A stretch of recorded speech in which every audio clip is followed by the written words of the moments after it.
Alrighty. Welcome, you beautiful people. I hope you guys are having a fantastic day. It's been a while, but let's go into the new patch and some of the new updates as well. So, our January 27th update notes, I'll go into Barbara really quick towards the end, but we do get a pretty stock standard update with stages, training level, guard boost. We do get more Tower of Chaos.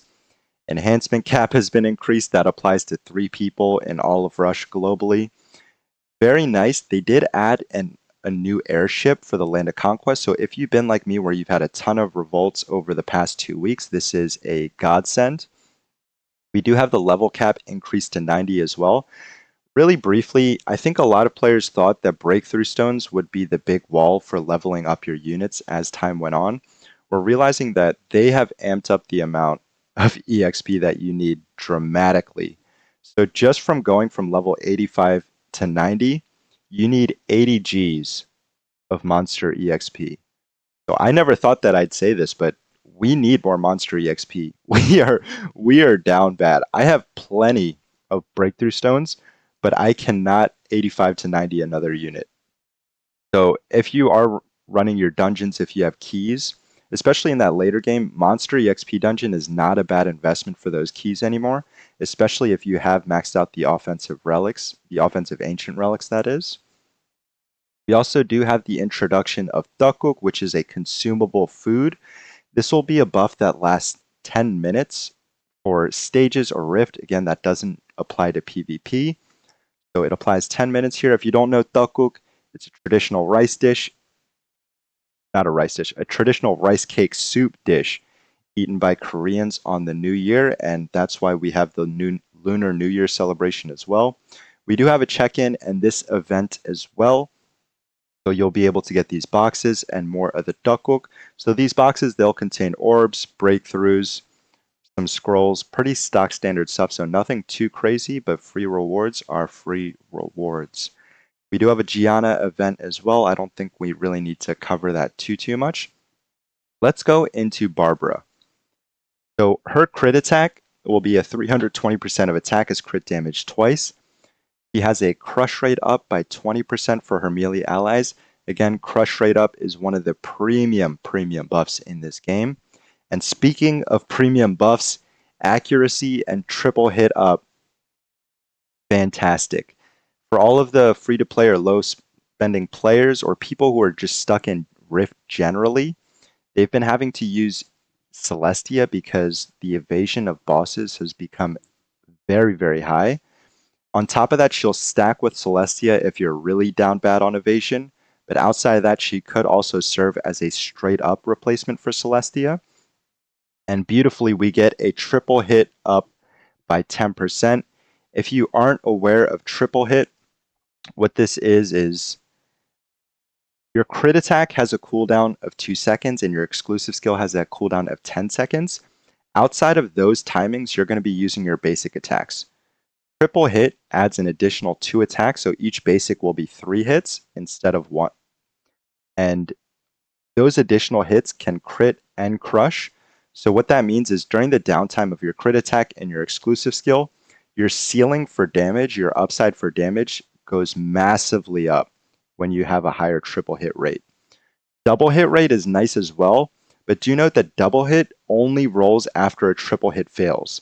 So I have about a 50% triple hit. On the coin flip chance that I miss, that's when this 30% chance for double hit would roll. Usually that's why a lot of people wouldn't recommend double because triple will roll first. And on top of that, they both can't proc at the same time. So usually triple hit will just give the bigger upside. But that is a fantastic buff. If you get stuck on stages, that means that you could just keep pressing reset, hoping for some good triple RNG to take you over the top.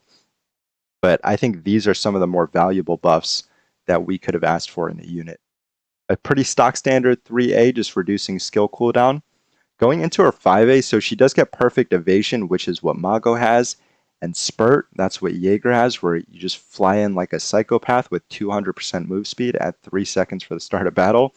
She does get a crit rate up by 10%. This will really just be for PvP. Even for PvP, the spurt buff isn't really needed. The perfect evasion is kind of nice for that initial contact with the other team. But by no means is this a necessary awakening, I'd say. The 7A is the really interesting one. So we do get a remove shield effect. So this is the skill that Rina has. Previously, Rina was the only shield breaker in the game. Now we do have Barbara who breaks shield as well. It is sad that it's locked behind a 7A.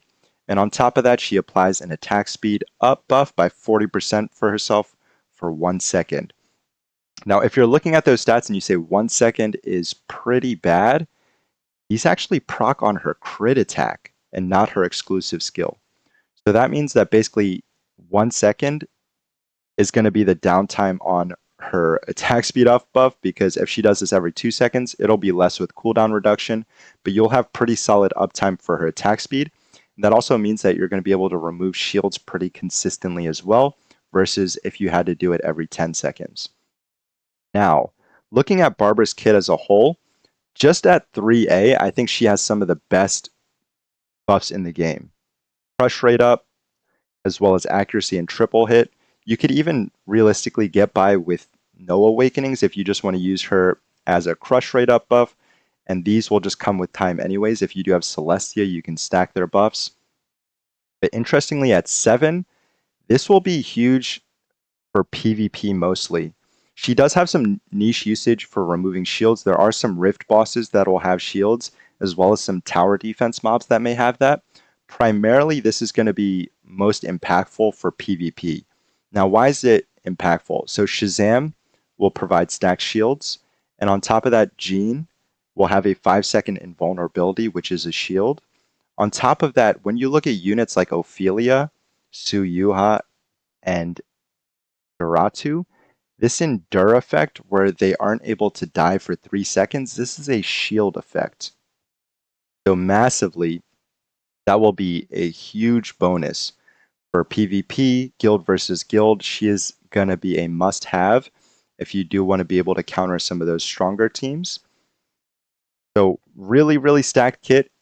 In my opinion, the remove shield effect isn't really needed. When you look at her kit in totality, she's Celestia, a little bit of Sabrina, Rina, all packed together, mixed with the crush rate buff. I mean, an absolutely overloaded kit.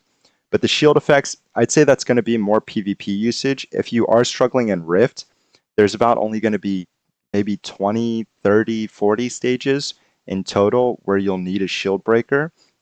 If you're low on Devilmon, I'd say it's fine just to use Rina instead. But let's go into the banners in total. Now that we've gone over Barbara's kit, and we'll do some damage for her testing to see how she works in Naraka and such, I'd say Brandia is the lowest priority out of these 3 units. The problem with Brandia is that she has 2 additive buffs in her kit. So she has attack damage up for her crit skill, and she has crit damage up for her exclusive skill. Those are both going to be additive buffs.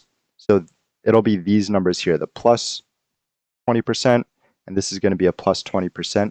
Those are nice and good, but those are going to be very different from units like Trinity, who at her 7A, she has a crit damage taken buff, which is a multiplicative buff.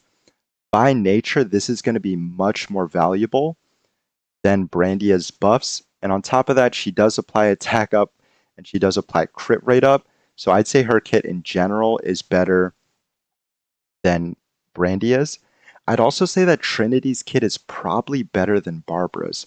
I think Barbara's base kit is one of the best in the game, but the problem is Trinity will probably amp up your damage as well as doing a bit more personal DPS. But Barbara's 5A and 7A, I'd say those are going to be a bit more catered for PvP, but at base, she is incredible. Let's go into Naraka really quick. And I do have her deployed here, but I haven't run any tests yet. Let me make sure I'm running the right magic circles. If you were curious about magic circles, this is currently what seems to be most meta for PvP. Reboot protocol is really strong to bring your unit back to life, but I'd say generally it doesn't matter too much. A lot of players are using auto transfusion here on the 3rd slot for PvE. I've just been using Dazzling Beauty. I know it doesn't make any sense because it says this needs to be a ranged leader, but when I run auto transfusion, the most annoying part is that my leader just dies while I'm farming. Over time, I'll just notice that they die. That's pretty tedious to me, so I just like to keep it on Dazzling Beauty. I'd say auto transfusion will probably be fine, but let's ignore that and let's go into a run. So my previous best was 61. I haven't run any tests with her, so this will be interesting to see how much it does amp up. And let's look at the damage charts as well.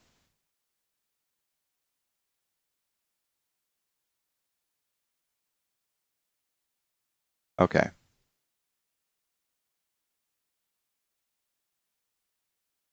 So Barbara seems to have pretty respectable damage, I think right around that So High Jaeger. Note that Barbara is actually level 90. So Barbara and Mago are the only units I took to 90. But even at 90, she's, I'd say, pretty good damage, but not below your socks type of damage. And we do see a pretty sizable increase as well. And going over her investment, just so you guys can see, pretty bad Splendor Stones. We do get the attack. Unfortunately, not a lot of crush rate and crit rate. Traits are pretty okay. We did get 3 max crit rate rolls and some crit damage, so I'd say those are pretty solid rolls. Let's check again just to see her damage. And I know that she will rise up when we do get a little bit more Splendor Stone.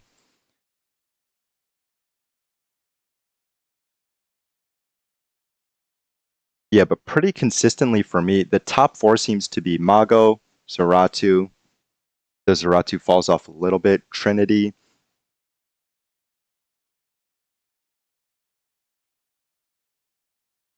Yeah, so I'd say her damage is pretty respectable, but not the best. She's going to be right here in the mix with all of the other DPS units.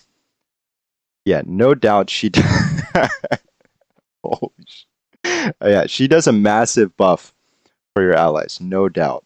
So I do think that we ended up having a pretty fantastic unit that did release here. I do think that she is worth crystals. If you don't have Trinity, I'd still say Trinity getting her to 7 is one of the probably top priorities that you can have. But Barbara, I'd say minimum if you could get her to 3. Any more than that, even if you're not going to get her 5A or 7A, I think her 7A will help with Rift so you don't have to keep putting in Rena, but it'll also help with her own accuracy to be getting those remove shields off. But a fantastic, fantastic utility unit with very, very respectable damage. Finally, a useful triple hit buffer. Fantastic update overall. And that should wrap up just about everything. I hope you guys had a wonderful time. I know that the game can feel a little bit stale for a lot of people, so everyone that's sticking around, I do appreciate that you guys stick around. I think generally more so than the gameplay, what makes this game really incredible is the community. That's you guys. So I appreciate all of you guys for being around. Again, I hope you guys take care and take it easy and see you guys in Rush.